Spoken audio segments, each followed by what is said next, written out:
तो दोस्तों अभी भी कुछ ऐसे बच्चे हैं जिनको एक्टिव और पैसिव वॉइस समझ में नहीं आते हैं। तो आज की इस वीडियो में हम उनका डाउट क्लियर करेंगे और ये जानेंगे कि एक्टिव और पैसिव वॉइस को हम कैसे बनाते हैं। मैं आपको कुछ इस तरह से बताऊंगा कि आप आगे कभी भूलोगे ही नहीं। तो चलिए शुरू करते हैं।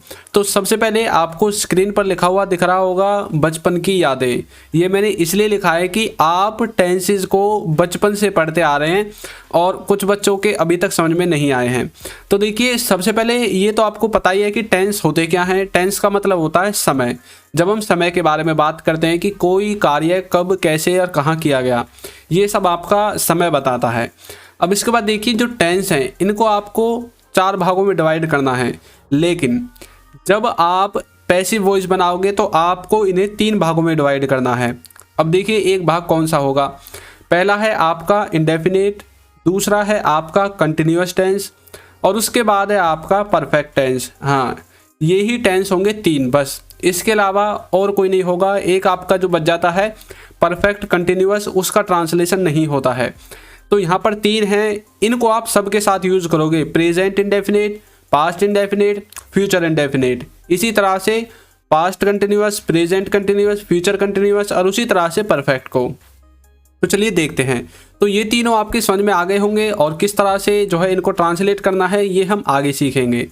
तो देखिए सबसे पहले हम जानते हैं कि व्हाट इज एक्टिव पैसिव, यानी कि जो एक्टिव पैसिव वॉइस होते हैं ये होते क्या हैं।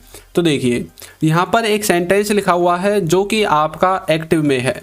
राहुल दूध बेच रहा है। अब देखिए यहाँ पर कोई भी चीज़ आपसे छुपी नहीं है। ये भी पता है हमें क्या बेच रहा है, ये भी पता है कौन बेच रहा है। लेकिन जो पैसिव है इसमें देखिए दूध बेचा जा रहा है, ये इसका पैसिव वॉइस बनेगा। अब यहाँ पर हमें एक चीज़ छुपी हुई दिखाई दे रही है, वो है कि दूध को कौन बेच रहा है, क्योंकि यहाँ पर सिर्फ लिखा हुआ है दूध बेचा जा रहा है। अब ये नहीं पता कि भाई दूध को कौन बेच रहा है। तो यही है पैसिव। पैसिव में वो जो काम करने वाला होता है वो गायब होता है।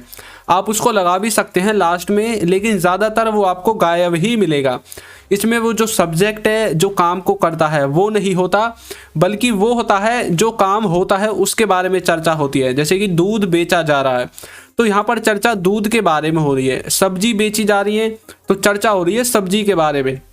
तो इसी तरह से पैसिव वॉइस में जो चर्चा होती है वो होती है ऑब्जेक्ट के ऊपर।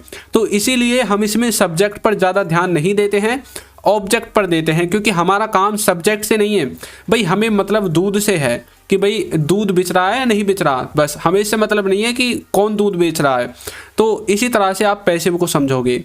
अब देखिए यहाँ पर इनका पंगा क्या होता है। तो यहाँ पर देखिए ऊपर मैंने जो सेंटेंस का स्ट्रक्चर लिखा हुआ है वो है आपका एक्टिव वॉइस का, और जो नीचे लिखा हुआ है वो है आपका पैसिव वॉइस का।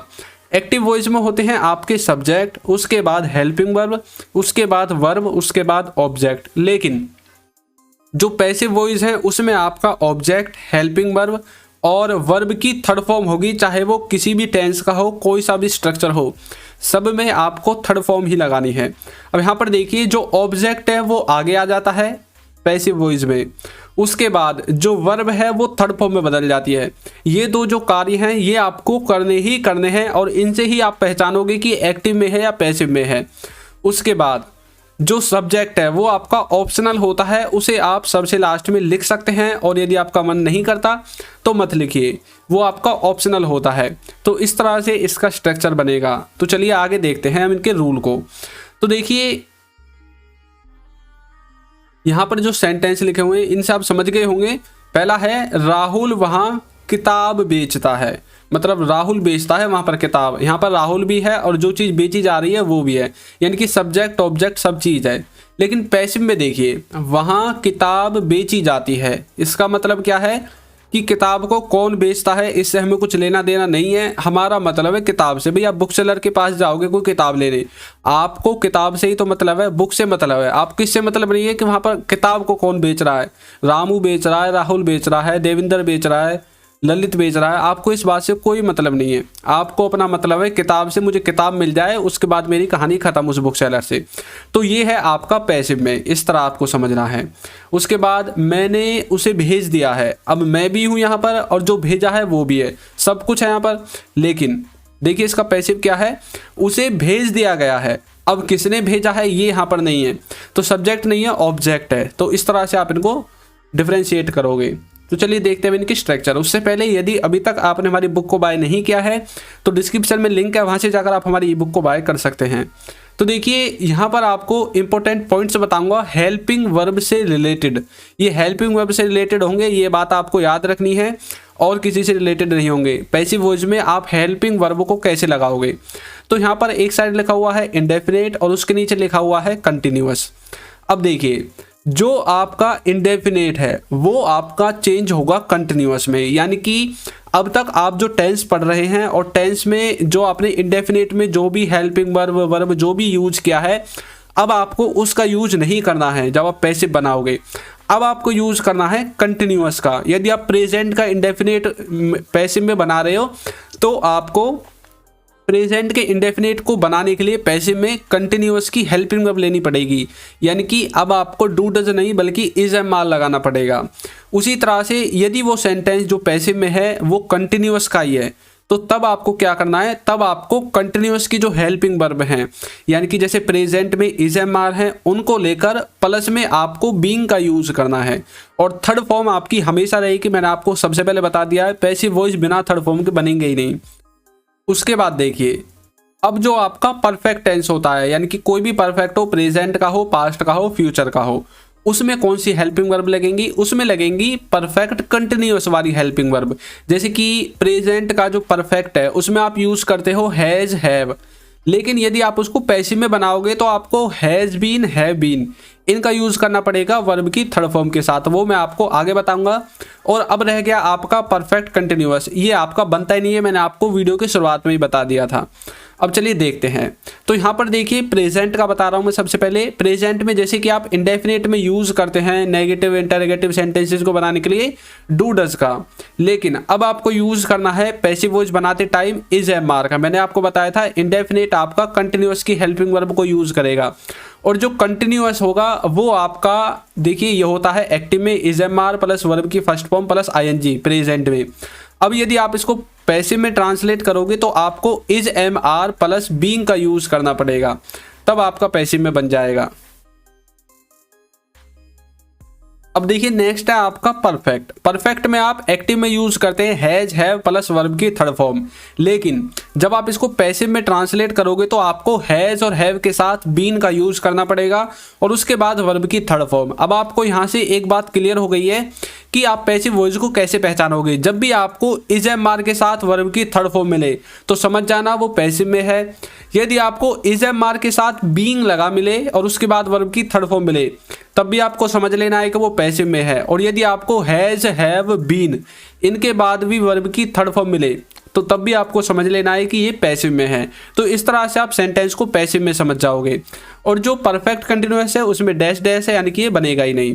तो नेक्स्ट है आपका पास्ट के लिए। तो पास्ट में वही चक्कर है, जो आपका इंडेफिनेट है वो यूज करेगा आपका जो कंटिन्यूअस की हेल्पिंग वर्ब हैं उनको, यानी कि वाज वर्ब को जब आप पैसिव में ट्रांसलेट करोगे, और जो कंटिन्यूअस है वो आपका यूज करेगा वाज वर्ब के साथ बीइंग और उसके बाद वर्ब की थर्ड फॉर्म पैसिव के लिए। एक्टिव में तो आपको वाज वर्ब प्लस वर्ब की थर्ड फॉर्म प्लस आईएनजी लगानी है।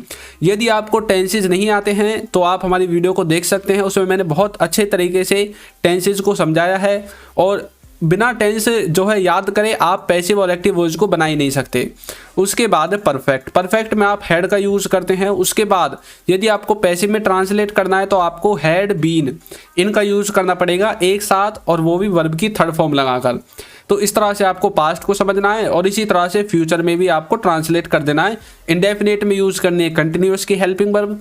यहाँ पर जो आपका कंटिन्यूअस है इसमें थोड़ा सा फॉल्ट है। इसमें फॉल्ट क्या है कि आपका फ्यूचर में कंटिन्यूअस बनेगा ही नहीं, यानी कि फ्यूचर में सिर्फ आपके दो ही बनेंगे, एक बनेगा इंडेफिनेट और एक बनेगा आपका परफेक्ट, इसके अलावा नहीं बनेगा। कंटिन्यूअस नहीं बनेगा। कंटिन्यूअस में आपको विल बी प्लस वर्ब की फर्स्ट फॉर्म प्लस आईएनजी ऐसे आप यूज करते हैं एक्टिव में, लेकिन आप इसको पैसिव में बनाते टाइम इसमें आपका बी के बाद बीइंग नहीं लगा सकते, तो इसलिए ये आपका कंटिन्यूअस में नहीं बनेगा। इसलिए मैंने यहाँ पर डैश डैश लगाया हुआ है पैसिव के नीचे। तो इस तरह से आपको इसे याद रखना है। उसके बाद जो परफेक्ट है वो आपका बन जाएगा, विल हैव है वो आपका एक्टिव में लगेगा और विल हैव बीन आपका पैसिव में लग जाएगा। तो इस तरह से आपको समझना है।